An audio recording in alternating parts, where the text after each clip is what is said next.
Nadreen, सियासी leaders की मकबूलियत के हवाले से मुख्तलिफ सर्वे आते रहते हैं। ये एक नया सर्वे एक आया है और ये सर्वे है रिपब्लिक पॉलिसी का।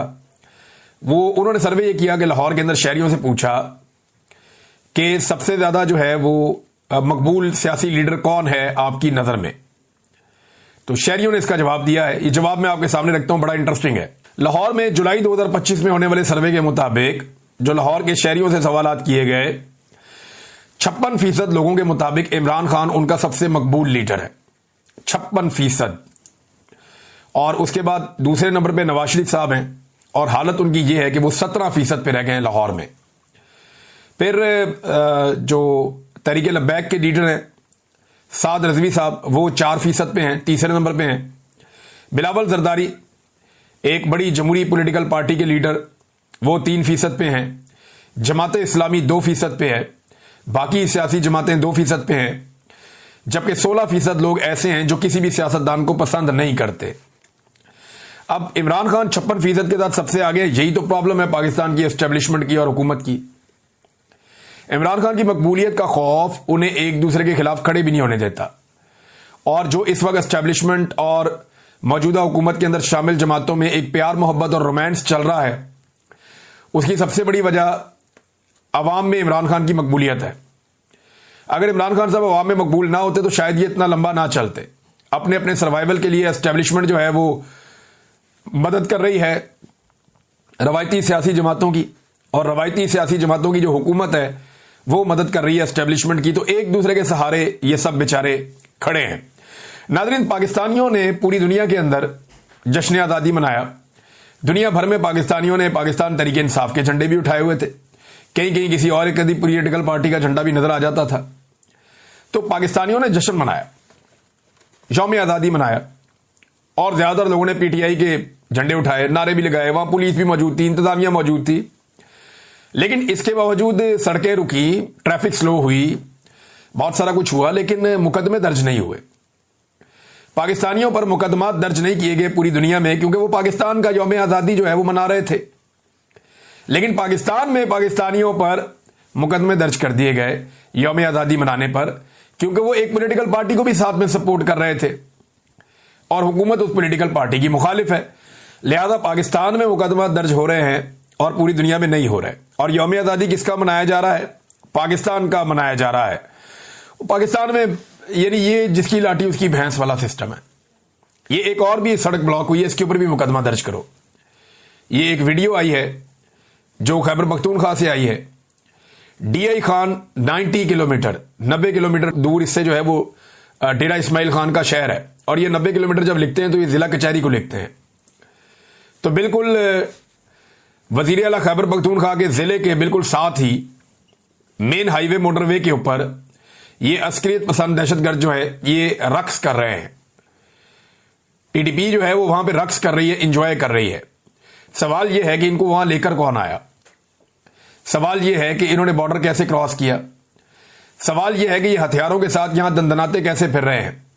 सवाल यह है कि इनकी सहूलतकारी किसने की है? गंडापुर कई दफा ये कह चुके हैं कि गुड तालिबान का एक मामला है। जब भी कभी हम कार्रवाई करते हैं तो हमें कहा जाता है ये अच्छे लोग हैं, इन्हें छोड़ दो। तो कहीं ये गुड तालिबान तो नहीं है? और अगर ये गुड तालिबान नहीं है और बैड तालिबान है तो फिर ये यहां क्या कर रहे हैं और ये यहां पहुंचे कैसे? और कोई भी कैसे किसी सड़क के ऊपर खड़ा होकर रक्स कर सकता है सड़क को बंद करके? और दिन दिहाड़े का टाइम है, आप अंदाजा करें, कोई रात का वक्त भी नहीं है। ये नाज़रीन सूरत हाल है पाकिस्तान में। अब पता नहीं ये वीडियो किस मकसद के लिए बनाई गई है और किस मकसद के लिए इसको वायरल किया गया है, लेकिन पाकिस्तान की सिक्योरिटी फोर्सेज की एक बड़ी नाकामी है कि जिन्होंने बॉर्डर कंट्रोल करना था वो दहशतगर्दों को कंट्रोल नहीं कर पाए। हालांकि पाकिस्तान ने अनाउंस किया था कि सारे दहशतगर्द पाकिस्तान से जा चुके हैं, पाकिस्तान में दहशतगर्दी क्लियर कर दी है, कोई दहशतगर्द पाकिस्तान के अंदर मौजूद नहीं है, हमारे पास कोई नो गो एरिया नहीं है। फिर इन लोगों को वापस कौन लेकर आया? इमरान खान पे इल्जाम लगाते हैं, आप मीटिंग्स के मिनट्स उठाकर देख लें। मुराद सईद 2022 से चीख रहा है कि इनको मत लाओ, इनको मत लाओ, इनको मत लाओ। शानदाना गुलजार कहती है कि जनरल बाजवा का यह मंसूबा था कि टीटीपी के लोगों को लाकर पाकिस्तान तहरीक इंसाफ को कमजोर करना है, फारग करना है 3 साल में। और आपको सड़कों के ऊपर ये लोग दंदनाते हुए नजर आ रहे हैं। ना कोई सवाल करने वाला है, ना कोई जवाब देने वाला है। हालात तो ये हो गए हैं। अस्करियत पसंद है वो बंदूकें उठा के जनाब वहां पे मजे से रक्स कर रहे हैं, वहां पे घूम रहे हैं। नाजरीन, कुछ चीजें मैं आपके सामने रखता हूं कि पाकिस्तान की हुकूमत की तवज्जो किस तरफ है।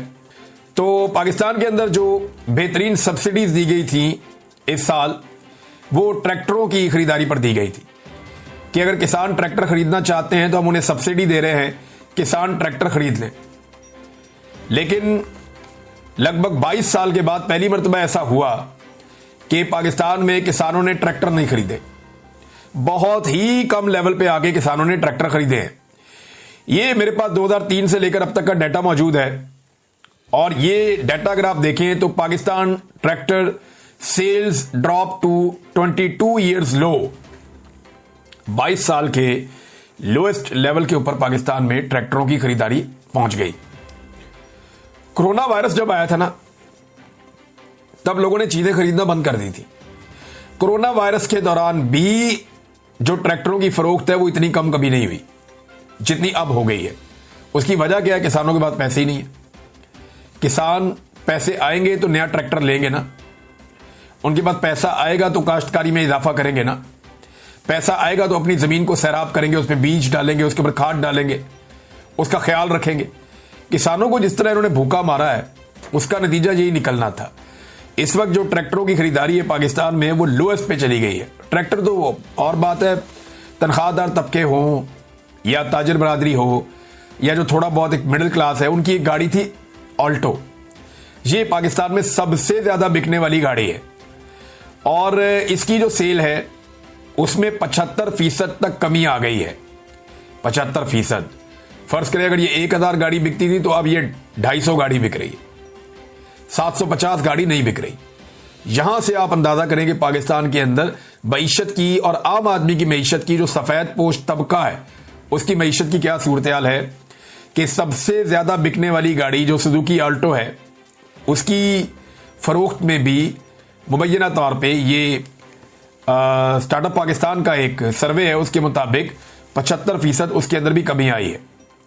लेकिन कुछ तो ऐसा होगा जो पाकिस्तान में ज्यादा बिक रहा है। तो नाज़रीन, वो हैं लंडे के कपड़े।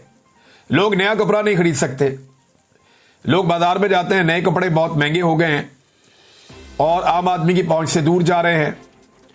लिहाजा लोगों ने लंडे की जो मसनूआत हैं, जो कपड़े हैं, वो पहनना शुरू कर दिए और गुर्बत लगभग 44% तक पहुंच गई। उसके बाद लंडे के इस्तेमाल शुदा कपड़ों की इंपोर्ट में तारीखी इजाफा हो गया है।